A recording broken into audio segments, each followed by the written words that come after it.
Hey guys, welcome to another English Dota commentary done by myself, Magic. And unfortunately, duzhai is unavailable at the moment for a dual commentary, so I'm going to do this solo. And this is my first time doing a solo commentary, but I'm gonna try my best to give you insight into the current Dota game. And this current Dota game is a Malaysian team comprising of different players from Malaysia against Mith.Trust. Mith.Trust is a Thai team, and I don't know much about Mith, but I do know of some of the players on the Malaysian team. But before that, let's look into the pick and bans. The first three bans are Shadow Demon by Sentinel. The first three bans by Sentinel are Shadow Demon, Nerubin Weaver, and Pugna. Or I think that is Pugna, should be Pugna. So these first three bans, the only unstandard ban I see is Shadow Demon. We don't really see Shadow Demon being banned. I do not know why, since I've never seen a Shadow Demon in a pro game. So I guess the Malaysian team knows something you can exploit, or some really intricate strategy that can be played with the Shadow Demon. And we see Nerubian and a Pugna. These two bans are pretty standard. Nerubin Weaver can be pretty powerful in the later stages of the game, and the Pugna, we all know that Pugna is a good hero for pushing as well as counter pushing and so on. And we see an AA, Pit Lord, and a Bat Rider. Now the Pit Lord is a new addition to the new version, in the sense that the hero now has the fire storm, or the fire. Well, he has a skill that can damage the tower. Now, in addition to Pit Lord being a hero that can damage your towers, if you add in another hero such as an Enigma or a Pugna, that can cause really early pushes or mid-game pushes on your towers pretty easily. And the Bat Rider and the AA are, well, self-explanatory, because AA is a good hero by himself, having good skills overall.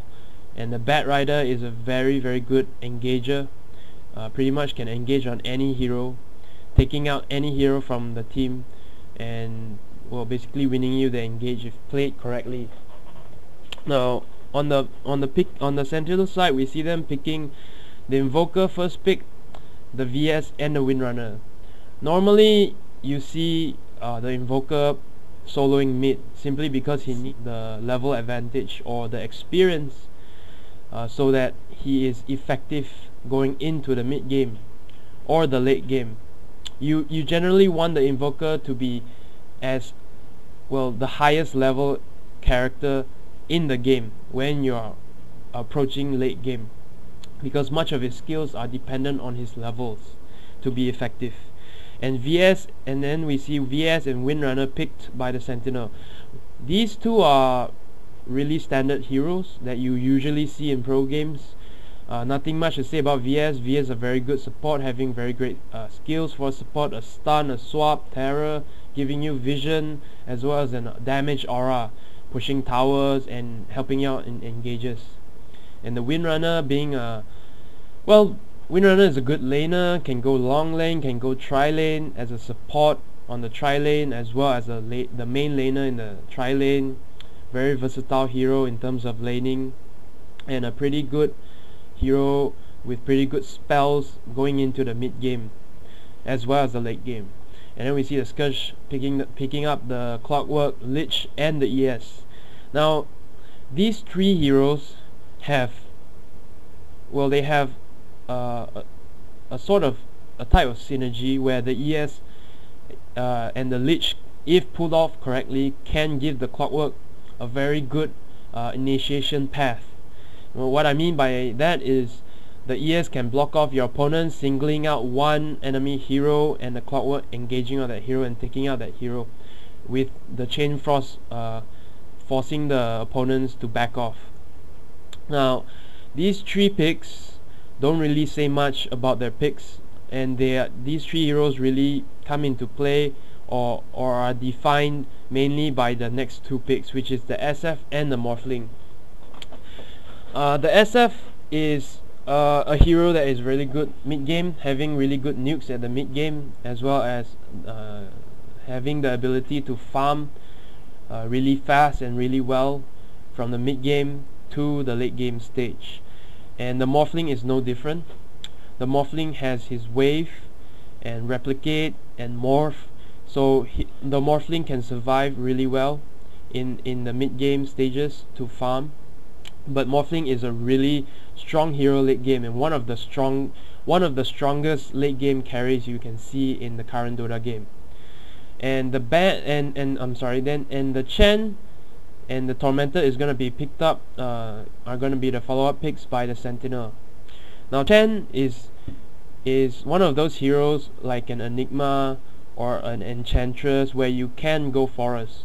But unlike the Enigma usually can go to your long lanes and lane as well. But the Chen can actually gain experience and go in the forest by himself, as well as grabbing creeps to come and gank as well as push your lanes. And the Tormented Soul is another hero we don't really see in pro games. We do see Tormented Souls being picked up sometimes, but Tormented Soul is not really that much of a standard hero, simply because Tormented Soul is just like the Invoker, needing a lot of experience to be effective into the mid game. So the laning for Sentinel will be quite interesting to see how they're gonna lane their heroes, but the Scourge side pretty much are gonna be standard lanings, like the Leech is gonna go long lane and so on. So let me just start the game.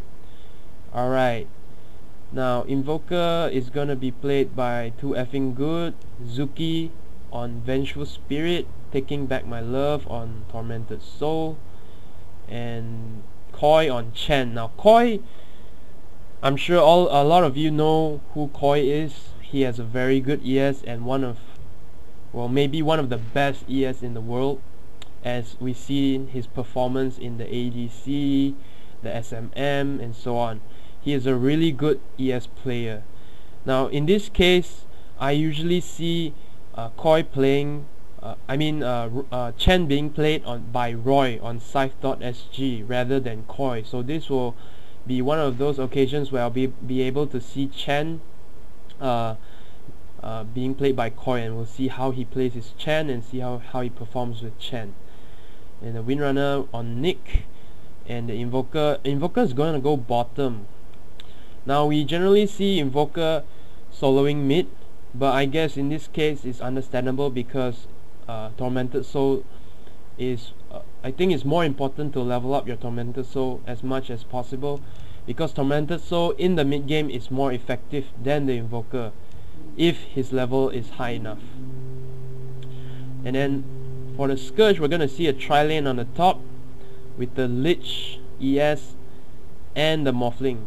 Gonna tri-lane together on the top, and the tri-lane on the bottom and on the top as well for Sentinel, VS, a Chen and a Windrunner. But I think the Chen will be going to the forest either at or at bottom, depending on how the Scourge lanes. Once he sees that the Scourge has a tri-lane on top, I guess he will be going to the bottom forest, if I'm not gonna be mistaken. And on the bottom we see a Clockwork laning against Invoker.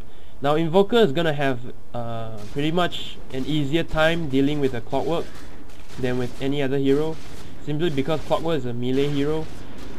But I think they're gonna be equal, because Clockwork really needs experience, and he doesn't really need that much farm to get his core items. What he really needs is experience, much like the Invoker. But I think the Invoker can keep the Clockwork down depending on how the Clockwork plays. And we see Invoker just trying to fight with the Clockwork, and I think Clockwork has the advantage whacking down the Invoker. But no, the Clockwork is gonna self up, and the Invoker is gonna be fine because he has Quas. So I think most of my attention is gonna go on the tri-lane. But where's the Chen? Oh, the Chen is right here, and the Chen is gonna go on the SF. and we're gonna see if the Chen can successfully gank the SF with the aid of Tormented Soul. Tormented Soul is level 3, so we can expect a stun for a Tormented Soul, but no, the Chen is level 1, so he does not have a slow, and he could not block the SF just now. So, and his Furbolg goes down as well, and the SF has survived that gank. Maybe the Chen should have waited until it's level 2, or maybe if the SF was a bit far into the mid lane before attempting a gank on the SF. Anyways, let's go back into the tri lane. The Lich, the ES, and the Morphling. Now, these 3 heroes together in a tri lane are quite powerful, and they can easily pick off your heroes, because the ES can block off one of your heroes, followed by a Lich slow and a Morphling wave. And these 3 skills are, oh, as we can see, the Morphling, the ES are stunning and blocking the Windrunner, but the Windrunner just tangles out of the lane, of the block position, and he's running, and I think he's going to be fine. Oh no, but the Scourge is still gonna proceed to kill the Windrunner. And the ES, does he have a stun? Oh, he has a stun. And let's see if the Morphling can wave and finish off the oh no!